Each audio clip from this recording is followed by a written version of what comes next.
আসসালামু আলাইকুম প্রিয় বিনিয়োগকারী ভাই বোনেরা। আগামী পরশুদিন থেকে শেয়ার বাজার শুরু হবে।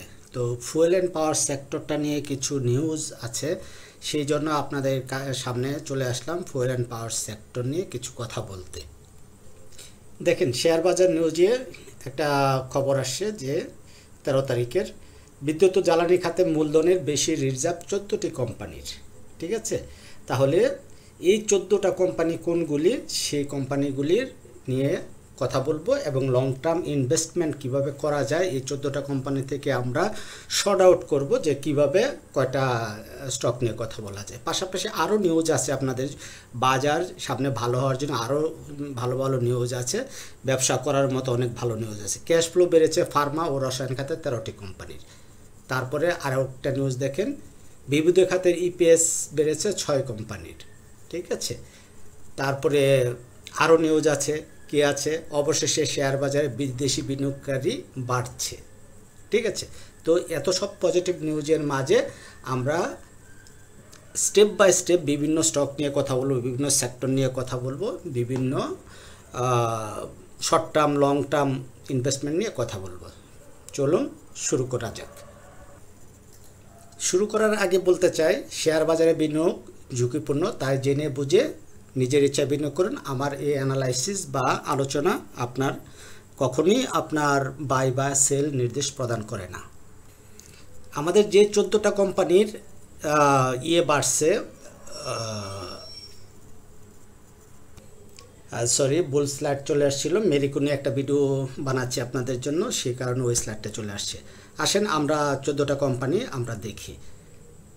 তো কি কি আছে এখানে আপনারা দেখতে পাচ্ছেন, Doreen power, DESCO, EPGL, Eastern lube, Jamuna well, Linde BD, LRBDL, MJLBD, Padma oil, ম্যাগনা পেট্রোলিয়াম, এসপিসিএল, সামিট পাওয়ার।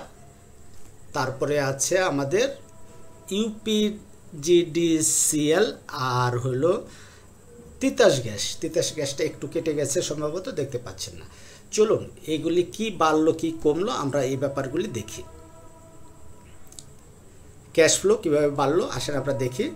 তাহলে এখানে কী কী আমাদের সিকিউরিটিজের নাম লিখছি, ক্যাটাগরি, পেড আপ কত ছিল, তার রিজার্ভ কত আছে, মানে আমাদের যেটা নিউজটা সেই ক্যাশ ফ্লো বাড়ছে কীভাবে এটা, আর লোন আছে কিনা সেই ব্যাপারগুলি। প্রথমে আমাদের Doreen Power then A category একটা শেয়ার, তার পেড আপ ক্যাপিটাল হলো 181 কোটি টাকা। আমি এই তথ্যগুলি স্টক নাও থেকে নিচ্ছি, ভুলভ্রান্তি হয়তো থাকতে পারে, স্টক নাও সবসময় পারফেক্ট তথ্য সরবরাহ নাও করতে পারে, তাই ক্ষমা সুন্দর দৃষ্টিতে দেখবেন। তাহলে তার কি আছে, রিজার্ভ আছে কত, 672.7 কোটি টাকা। তার মানে আমাদের পেড আপের চাইতে অলমোস্ট 3 গুণ, তার 3 গুণের চাইতে বেশি। তার লোন আছে, লং টার্মের লোন আছে, শর্ট টার্মের লোন আছে। ঠিক আছে, আমরা একটু দেখে আসি, তারপরে এখান থেকে আমরা শর্ট আউট করব, আমরা কোনটা কোনটা কী কারণে বাদ দেব সেই ব্যাপারগুলি আসবো, এবং ফাইনালি আমরা লং টার্মের কোন কোন শেয়ারটাতে আমরা ইনভেস্ট করতে পারি সেই ব্যাপারটাও দেখব, এবং কোন সময়ে, এখন নাকি আরও 2 মাস পরে, নাকি 1 মাস পরে, নাকি আরও 6 মাস পরে আমরা ইনভেস্টমেন্ট করব সেই ব্যাপারেও আলোচনা করব। তারপর ডেসকো আছে, ডেসকোর আমাদের 398 কোটি টাকা পেড আপ, তার রিজার্ভ আছে 1110 কোটি টাকা। লং টার্মের লোন নাই, শর্ট টার্মে লোন আছে। তারপরে ইপিজিএল এর বি ক্যাটাগরি শেয়ার, তারপরে 190 কোটি টাকা পেড আপ, আর 329.6 কোটি টাকা তার রিজার্ভ অ্যান্ড সারপ্লাস আছে। তার লং টার্মের লোন আছে, শর্ট টার্মের লোন আছে। তারপরে আছে ইস্টার্ন লোপ, আমাদের অনেক বড় জিনিস, গেমিং একটা শেয়ার, মাত্র 2 কোটি টাকা পেড আপের, তার 26 কোটি টাকা তার রিজার্ভ আছে। তার মানে 13 গুণ, তার 13 টাইমস তার আছে, রিজার্ভ আছে। এই রিজার্ভ বেশি থাকা মানে এটা একটা অনেক বড় পজিটিভ দিক, যা লং টার্ম ইনভেস্ট করার জন্য। কারণ দেখা গেল তার উৎপাদন বন্ধ, অনেক সমস্যা, তারপরও সে রিজার্ভ থেকে আমাদেরকে ওই ক্যাশ ডিভিডেন্ড দিতে পারে, সে কারণে রিজার্ভটা খুবই দরকার। তার লং টার্ম শর্ট টার্ম কোনো ক্রাইটেরিয়াতে তার লোন নেই। পরে আছে যমুনা ওয়েলের এ ক্যাটাগরি শেয়ার, 110 কোটি টাকা তার পেড আপ 2456.8 কোটি টাকা তার reserve, long term short term loan নেই। তারপরে আছে লিন্ডে বিডি 15 কোটি টাকা তার পেড আপ, 313 কোটি টাকা। এই আর কি, এভাবে দেখে নেবেন, ভিডিও লম্বা হয়ে যায়, আপনারা দেখতে চান না, আমি একটু এভাবে দেখাচ্ছি। তার মানে এই যে অবস্থা, আমরা মোট তিতাস গ্যাস সহ আমরা 1 2 3 4 5 6 7 8 9 10 11 12 13 14, হ্যাঁ 14টা ঠিক আছে। আমরা এই 14টা কোম্পানি আপনারা এট এ গ্লান্স আপনারা দেখতেছেন কি পজিশন আছে, তার রিজার্ভ কি আছে, ক্যাশ ফ্লোর কি অবস্থা। এখানে পেড আপ দেওয়া আছে, এখানে ক্যাটাগরিও আমি দিচ্ছি যাতে করে আপনারা শর্ট আউট করতে পারেন। এখানে LRBDL একটা জেড ক্যাটাগরি শেয়ার আছে, আমরা জেড ক্যাটাগরি লং টার্মের জন্য আমরা জেড ক্যাটাগরি নির্বাচন করব না, তাই আমরা এটা বাদ দিয়ে দিলাম, ঠিক আছে, রেড মার্ক করে দিলাম। তারপরে আমরা যদি আরেকটু শর্ট করি, শর্ট করলে কি করতে পারবো, আমাদের লোন কোন কোন শেয়ারে আছে, সেই শেয়ার কোম্পানিগুলি আছে সেই কোম্পানিগুলো আমরা বাদ দিতে পারি। তাহলে এই লোন দুই প্রকারের, একটা লং টার্ম লোন আর একটা শর্ট টার্ম লোন। আর একটা ভালো কোম্পানি কখনোই লং টার্ম লোন বড় পরিমাণে লং টার্ম লোন নেয় না। মাঝে মধ্যে তাদের ক্রাইসিসের কারণে, ওই লিকুইডিটির ক্রাইসিসের কারণে দেখা যায় শর্ট টার্মে একটা লোন নিতে পারে। আর শর্ট টার্মের লোন আর লং টার্মের লোনের বিস্তারিত আপনারা অবশ্যই জানেন, কোনটার কী পরিমাণ তার লাভ আসে, মানে সুদ দিতে হয়, সে ব্যাপারগুলি জানেন। তাহলে আমরা লং টার্ম লোনটাও আমরা এখান থেকে বাদ দিয়ে দিব। কি আছে, ডোরিন পাওয়ারের লং টার্ম লোন আছে 564 কোটি টাকা, বাদ দিলাম। তারপরে আছে EPGL, এটাও বাদ দিয়ে দিলাম, 949 কোটির প্লাস তার লং টার্ম লোন আছে, সাথে শর্ট টার্মের লোন আছে। তারপরে আমরা আরও বাদ দিয়ে দিব মোবিল যমুনা, তার লং টার্মে অল্প কিছু লোন আছে, শর্ট টার্মে বেশি আছে। এটা আমরা রাখতেও পারতাম যে লং টার্মের লোনটা খুবই অল্প, তারপর আমরা বাদ দিলাম, কিন্তু শর্ট টার্মে তো অনেক বেশি। তারপরে আর আছে কি পদ্মা ওয়েল, পদ্মা ওয়েলটাকেও আমরা বাদ দিলাম। কি করলাম, তার লং টার্মের লোন আছে 18.3 কোটি টাকা আর শর্ট টার্মের লোন নেই। তারপরে আমরা বাদ দিব কোনটা, সামিট পাওয়ার, তার লং টার্মের লোন প্রচুর লোন, তার পেড আপের চাইতে অনেক বেশি, 1586.8 কোটি টাকা লং টার্মের লোন এবং শর্ট টার্মে 1334 কোটি টাকা, এটাও বাদ দিলাম। তারপরে দুটো আমরা UPGDCL মানে ইউনাইটেড পাওয়ার জেনারেশন ডেভেলপমেন্ট, এইটাকেও আমরা বাদ দিলাম। লং টার্মের লোন আছে 1586 কোটি টাকা, 82.3 কোটি টাকা, আর শর্ট টার্মের লোন 96.2 কোটি টাকা। তারপর আমরা তিতাস গ্যাসটাকেও আমরা বাদ দিলাম। তিতাস গ্যাসে 479 কোটি টাকা লং টার্ম লোন আছে, শর্ট টার্ম লোন আছে 30.7 কোটি টাকা। পাশাপাশি আরও একটা বাদ পড়ে গেছে মোবিল যমুনা, মোবিল যমুনাকে আমরা বাদ দিলাম। লং টার্মের লোন আছে আমাদের 11.2 কোটি টাকা আর শর্ট টার্মের লোন আছে 6.2 কোটি টাকা। তাহলে এই আমরা বাদ দিয়ে দিলাম। তাহলে যাদের লং টার্মের লোন আছে সেই ব্যাপারগুলো আমরা বাদ দিয়ে দিলাম। শর্ট টার্ম লং টার্ম দুইটাতে লোন আছে, এগুলো আমরা বাদ দিয়ে দিলাম। তার মানে আমি শর্ট আউট করলাম, জেড ক্যাটাগরি বাদ দিলাম, আমাদের লোন যেই কোম্পানিগুলির আছে সেই কোম্পানিগুলি বাদ দিলাম। ফাইনালি তাহলে আমাদের থাকতেছে কি, ইনভেস্টমেন্টের জন্য আমাদের কোন কোন স্টকগুলি থাকতেছে চলেন আমরা দেখি। হ্যাঁ, ড্যাসকো থাকতেছে, ইস্টার্ন লুপ থাকতেছে, যমুনা ওয়েল থাকতেছে, লিন্ডে বিডি থাকতেছে SPCL, 1 2 3 4 5, মাত্র আমাদের 5টা স্টক আমরা খুঁজে পাইলাম। এই যে 14টা কোম্পানি তাদের রিজার্ভ বাড়ছে, সেই 14টা কোম্পানি থেকে আমরা মাত্র 5টা কোম্পানি নির্বাচন করলাম। তার আগে যদি আমরা দেখি মোট আমাদের ফুয়েল অ্যান্ড পাওয়ার সেক্টরে আমাদের কয়টা স্টক, মোট কিন্তু আমাদের 23টা কোম্পানি। 23টা কোম্পানি থেকে আমরা কি করলাম, সিলেক্ট করে আমরা মাত্র 5টা কোম্পানিতে আসলাম। এখন এই 5টা কোম্পানি থেকেও আমরা কিন্তু বাদ দিতে পারি, কারণ আমরা এই এতগুলি কোম্পানি থেকে 5টাতে আসি, 5টাতে কিন্তু আমরা ইনভেস্ট করতে পারবো না, আমরা হয়তো একটা দুইটা থেকে নিতে পারবো। তাহলে এই একটা দুইটা আমাদের সিলেকশন করার জন্য আমাদের কি দেখতে হবে, আমাদের দেখতে হবে তার EPS গ্রোথ, দেখতে হবে তার NAV মানে নেট অ্যাসেট ভ্যালু কী আছে, তার P রেশিও কী আছে, তার পেড আপ কম কোনটা। দেখেন ইস্টার্ন লুব্রিকেন্ট পেড আপ একবারে কম 2 কোটি টাকা। তারপরে আছে আমাদের লিন্ডা বিডি 15 কোটি টাকা। তার মানে এই লিন্ডে বিডি আর ইস্টার্ন লুপ কিন্তু অনেক ভালো বড় বড় গেম হয়। পাশাপাশি আছে এসপিসিএলটাও আমাদের মাঝে মাঝে অনেক ভালো প্রফিট দেয়, ট্রেন্ড থাকে। বর্তমানেও এসপিসিএল একটা ট্রেন্ড চলতেছে, ইস্টার্ন লুপের ট্রেন্ড চলতেছে, লিন্ডে বিডি একটু দম আছে। তাহলে যদি আমরা এই শেয়ারগুলি দেখি, তার ন্যাব, ইপিএস এইগুলি দেখতে পারি। কিভাবে দেখতে পারি? আমরা এখানে যাব, যাওয়ার পরে আমরা কি করব, কি শেয়ার ছিল আমাদের, বারাকা বাদ, এটা বাদ, সিবিও, ডেস্কোর আমাদের 36 টাকা ন্যাব, আমাদের 23 টাকা আছে প্রাইস, আমাদের পি নেগেটিভ আছে। আর নেগেটিভ পি মানে একটা খারাপ দিক, ঠিক আছে।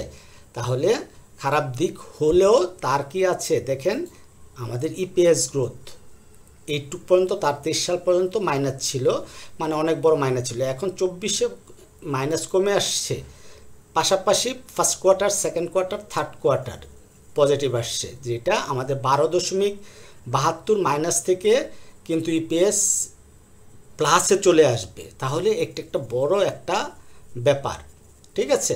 বাট আমাদের কিন্তু ডেস্কো মেবি আমাদের এখানে, হ্যাঁ ডেস্কো আছে, তার মানে এই লিস্টে ডেস্কো আছে। আমরা তাহলে এই লিস্টে ডেস্কো আমরা রাখতে পারি।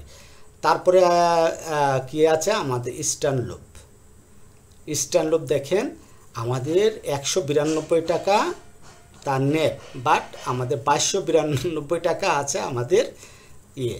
আর লোপের যেহেতু শেয়ার মাত্র 2 কোটি পেইড আপ, তাই না? তো এই সমস্ত লো পেইড আপের ক্ষেত্রে আমাদের ন্যাব বা এই পি রেশিও খুব একটা কাজ করে না। তাহলে এটা কি করতে হবে, এগুলি বাদ দিয়ে আমাদের চিন্তা করতে হবে। তারপরে আছে যমুনা ওয়েল, আমাদের এই লিস্টে আমাদের যমুনা ওয়েল আছে, হ্যাঁ যমুনা ওয়েল আছে।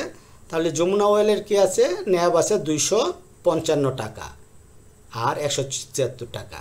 আমাদের পি আছে অনেক কম, 3.57, খুবই লুব্রিকেন্ট, মানে লোভনীয়। তাহলে 110 কোটি টাকা তার পেড আপ। আমাদের long term, short term loan নেই। আমাদের রিজার্ভ আছে 2456.8 কোটি টাকা। তার মানে এটা খুবই একটা ভালো একটা দিক, ঠিক আছে, লং টার্ম ইনভেস্টমেন্টের জন্য। তারপর আছে কি আমাদের লিন্ডে বিডি আছে আমাদের ইয়েতে, হ্যাঁ লিন্ডে বিডি 234 টাকা আমাদের 800। এটাও আমাদের একটা লো পেড, যেহেতু 15 কোটি টাকা, এটাও অন্য হিসেব। আমরা তার ন্যাব, পি বা ইপিএস এইগুলি আমরা খুব একটা কাউন্টে নিব না। তবে শেয়ারটা কিন্তু লিন্ডে বিডি একবারে লো প্রাইসে আছে, ঠিক আছে। তো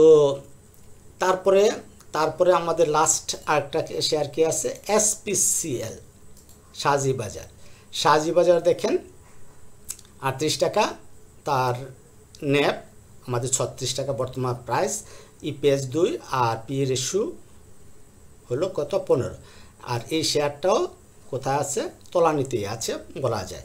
এই শেয়ারটাও সে তার যে কি বলে ডাউন ট্রেন্ড সে কমপ্লিট করে এখন আপ ট্রেন্ড কনফার্ম করার জন্য সে চেষ্টা করতেছে। আমরা মেবি 8 তারিখে বা 9 তারিখে আমরা এই শেয়ারটি নিয়ে, এসপিসিএল নিয়ে একটা দিছিলাম, আলোচনা করছিলাম, আপনারা দেখে নেবেন 3 দিন আগে, ঠিক আছে। এই যে stock selection technical analysis of Shahji বাজার পাওয়ার কোম্পানি লিমিটেড, এসপিসিএল, এটা নিয়ে একটা ভিডিও করছিলাম। এই ভিডিওটা আপনারা দেখবেন, ঠিক আছে। ফুয়েল অ্যান্ড পাওয়ার সেক্টর নিয়ে 1 মাস আগে মেবি 2 মে একটা ভিডিও আমরা বানাইছিলাম। এইখানে আমরা এসপিসিএল নিয়ে এইখানেও আমরা কথা বলছিলাম। এই ভিডিওটা যদি আপনারা দেখেন, আমাদের এই যে মিটিগেশন ব্লক, আমরা বলছিলাম যে এই মিটিগেশন ব্লকে ট্যাপ করে এসপিসিএলটা উঠে যাবে। এবং ফাইনালি আপনারা যদি দেখেন, এই সেই মিটিগেশন ব্লক, হ্যাঁ ফাইনালি এই যে চার্ট দেখেন, এই মিটিগেশন ব্লকই সে এই যে ট্যাপ করছে, কত টাকা নামলো, এই 35 টাকা 20 পয়সায় নেমে শেয়ারটা কিন্তু এই যে উঠার জন্য রেডি আছে, ঠিক আছে। তাহলে আপনারা দুইটা ভিডিও আপনারা দেখবেন। কোন দুইটা ভিডিও? এই যে এই ভিডিওটাও দেখবেন 1 মাস আগে 2রা মেতে, আর লেটেস্ট যে SPCL এর ভিডিওটা, এই ভিডিওটা আপনারা দেখবেন। এই যে গত 8 তারিখে বা 10 তারিখ বা 11 তারিখের যে ভিডিওটা, এই ভিডিওটা দেখবেন। 7 মিনিটের একটা ভিডিও দেখে নেবেন, তাহলে SPCL এর একটা ফুল কনসেপ্ট আপনারা পাবেন।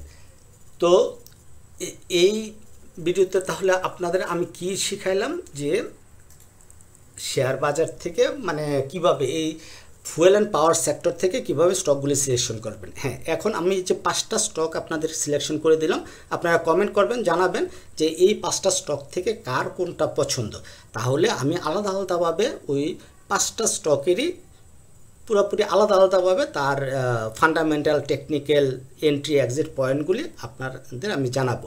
এখন কমেন্টে যার সংখ্যা বেশি হবে, মনে করেন Desco, Eastern Lube, Jamuna well, Linde BD, SPCL, এর মধ্যে যেটার কমেন্ট বেশি পড়বে সেটা আমি আগে দিব, তারপরে পরেরটা এইভাবে করে আমি 5টার অ্যানালাইসিসও দিব। ঠিক আছে, অসুবিধা নেই। তো যে আমি ভালো নিউজগুলির কথা যেগুলো আপনাদের শেয়ার করছিলাম, আপনারা এই পত্রিকাগুলি পড়বেন। এই যে ভালো নিউজ, এই ভালো নিউজ, এই যে এটাও ভালো নিউজ বিবিধ খাতের, এই যে রিজার্ভ, এটা হলো ওই আগের ইয়েটাই।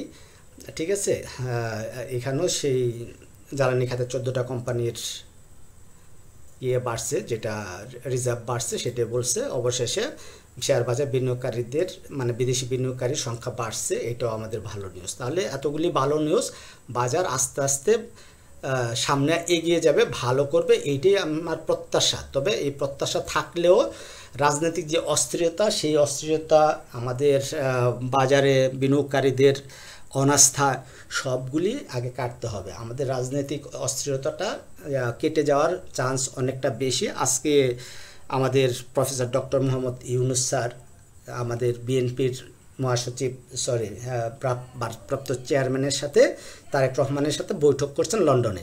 তো লন্ডনের যে বৈঠক অনুযায়ী বিএনপির যে মির্জা ফখরুল মহাসচিব, উনি বলছেন যে তাদের আলোচনা ফলপ্রসূ হয়েছে। ফেব্রুয়ারি নাগাদ, ফেব্রুয়ারি মানে রমজানের আগে একটা ইলেকশন হওয়ার চান্স আছে। আর ইলেকশন যত আগায় আসবে, মানে ইলেকশনটা একটা বড় একটা ফ্যাক্ট হিসেবে কাজ করে আমাদের শেয়ার বাজারে। এখন নির্বাচিত সরকার যখন ক্ষমতায় আসলে শেয়ার বাজার দেখবেন হুড় হুড় করে বেড়ে গেছে। তখন আমরা সুযোগই পাবো না শেয়ার কেনার। যা কেনার আমাদের সময় সুযোগ মতো তলদানিতে থাকা অবস্থায় আমাদের কিনে নিতে হবে। আশা করি ভিডিওটা আপনাদের ভালো লাগছে। ভালো লাগলে পাশে থাকবেন, লাইক করবেন, কমেন্ট করবেন, আর ভিডিওটা বিভিন্ন ফেসবুক ওয়ালে অথবা বিভিন্ন গ্রুপে শেয়ার করে দেওয়ার অনুরোধ রইল। আসসালামু আলাইকুম।